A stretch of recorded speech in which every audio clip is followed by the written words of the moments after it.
Good morning.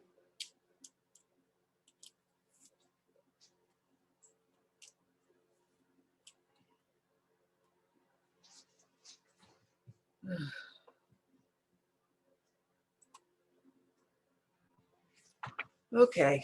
Let me see what I'm doing here. I am struggling. That's what I'm doing here. Let me see if I can concentrate. Not a great day, as you can see. And unlike I allow y'all, I want to make sure you see me so you know what's going on. If you will sign on, we'll have a nice surprise today. We're going to give it about 4 more minutes, and then we'll have our nice surprise. Might be a surprise, I don't know.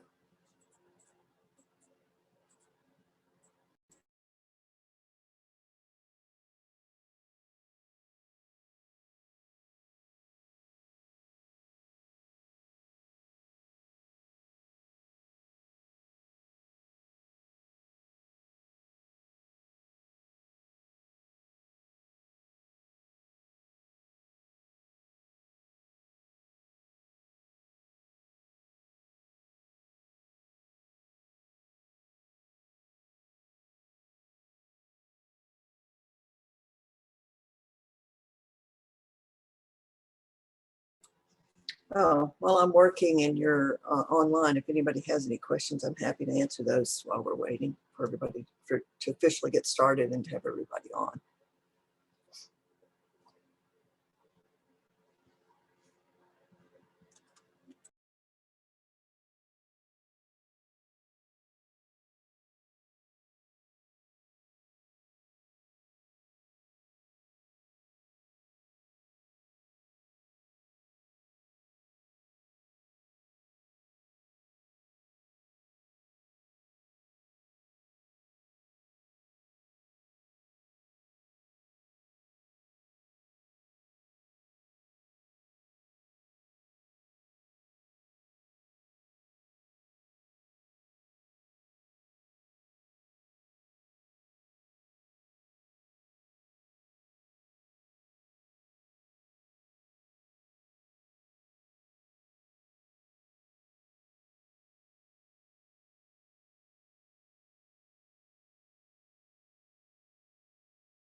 Good morning.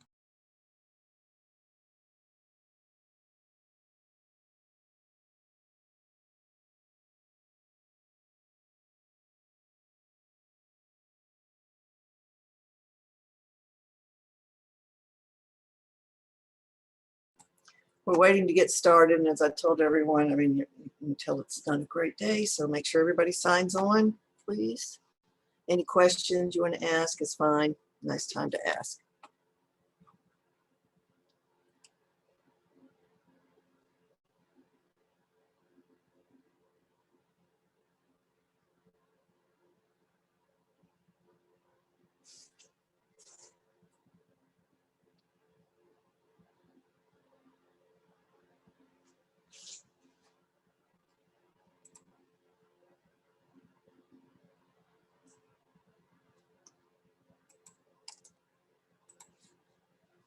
I'm going to go ahead and share my screen so you can see what I'm looking at. I'm going to talk about this for about 5 minutes.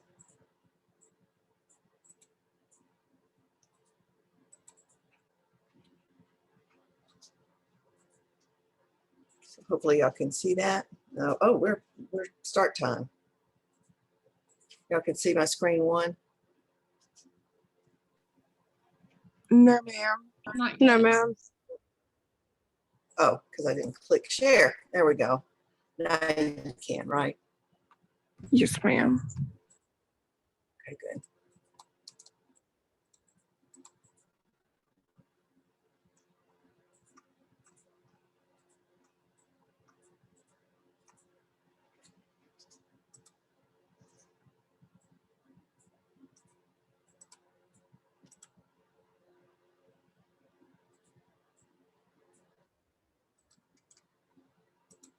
I'll be right with you. Just let me finish posting this.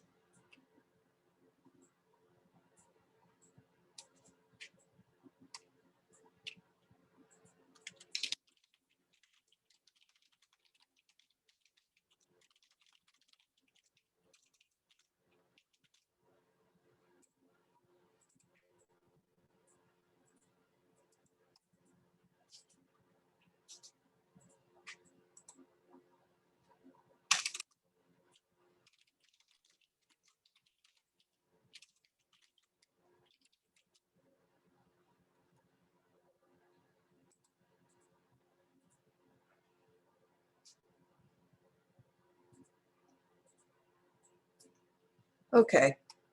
Now that we're all here, I don't know whether this is going to be good news or I have the two screens. I hope you're beginning to realize that when I'm not looking straight at you and I'm going sideways, it's because I'm looking at you instead of at the camera that looks like I'm looking at you. Okay. So here's what we're going to do today. We're going to have a sign on and sign off. And I'm just going to give you a preface of where we're going for the next one. And then I'm going to pray like yesterday with my, oh gosh, which class was it yesterday? Wednesday. No, wait, today's Thursday. With my child abuse class yesterday. We went over the quiz, but the quiz is not yet still finished for yours, but I did get it finished and reviewed what I had done and then was able to edit it and open it right after class. That's what I want to do today too. Okay. So I want to give you the opportunity of attendance for those of y'all who are here in the first 10 minutes of class. And also point out something I read last night that was very interesting. That's where we're going to go next in our course and looking at institutions, specifically how they interact with people that we work with. And for y'all in your undergraduate pursuance, should you go on to work as a BSW, hopefully also registered with the Louisiana Board of Social Work Education as an RSW, registered social worker, that hopefully you will have the experience of seeing how your organization as an institution impacts your clients. And that's the whole point of your cross-cultural project, right? So I wanted to point this out to you. It was very interesting because it exposes or elucidates, I should say, something really important that I have certainly become more aware of being a, a boomer. This talks about the differences in generations, and it discusses specifically generations that I started out teaching, which were millennials, some millennials, but before that was the Gen Xers. So the Gen Xers were those who were born in the 70s on up to, or 65, I think it is. Wait, 65 is in the boomers, so 66 to 80, because millennials start in 81. And so this is the kind of information it's important to read all the way through, because they do not say that there are stark differences, but what they do point out are differences that relate to, here we go, technology. Most of y'all are Gen Zers, right? So that means that you were born in wait, you were born, let's see, oh gosh, I forgot already. About 2000. Let's see, here it is on the chart here, 1997 to 2012. So if you were born in that age range, you are a Gen Zer. If you were born between 81 and 96, then you're technically still a millennial.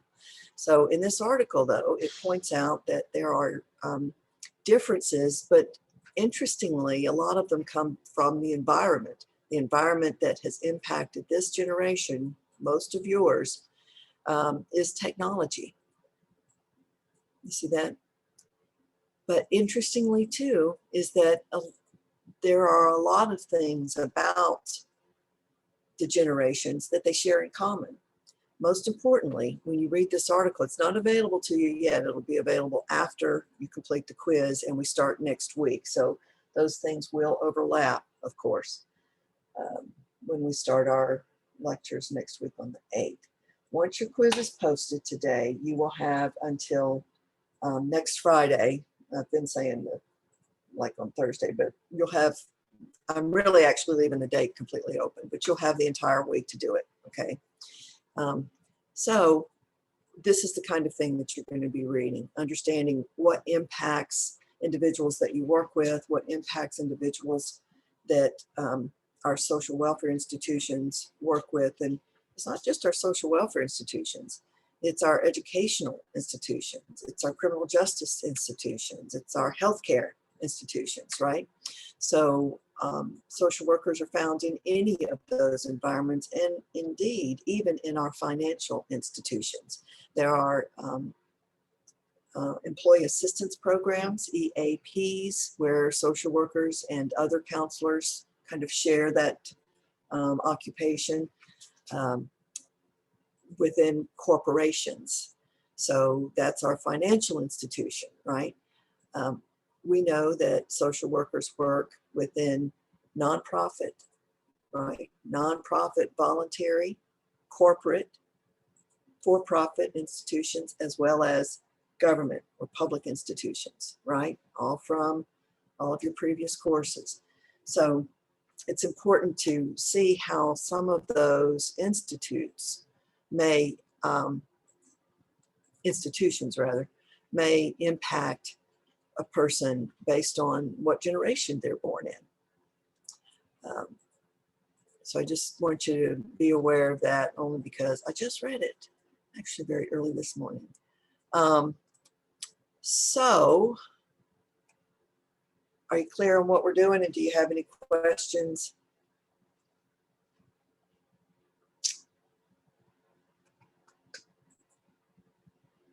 None?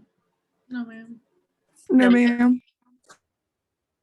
Okay, well, we got 1 minute left for folks to either jump on and jump off.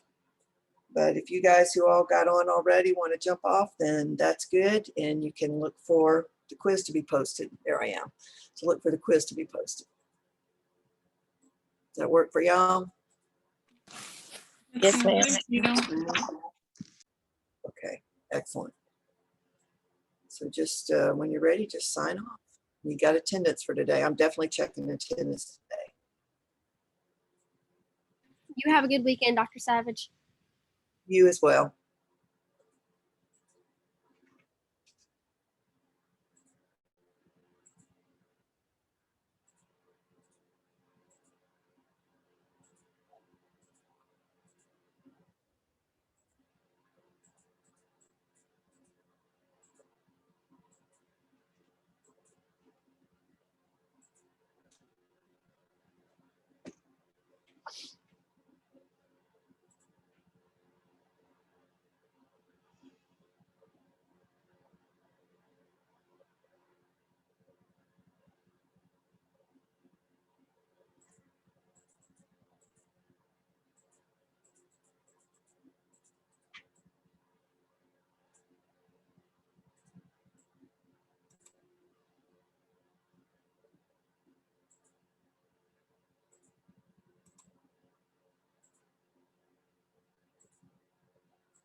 Welcome to the MCAT Multimedia Series, a MCAT analysis of Michelle Alexander's The New Jim Crow, Mass Incarceration in the Age of Colorblindness. Do African Americans still suffer from systemic discrimination? Michelle Alexander, an acclaimed social reformer and legal scholar, believes that they do. In her book, The New Jim Crow, Mass Incarceration in the Age of Colorblindness, she explored the prejudices that Black people still face in America. Alexander noted that while slavery in America was ended by the U.S. Civil War, racial discrimination was legally retained in the Jim Crow laws. These laws, which were prevalent in Southern states, separated Black and white Americans in all social spheres.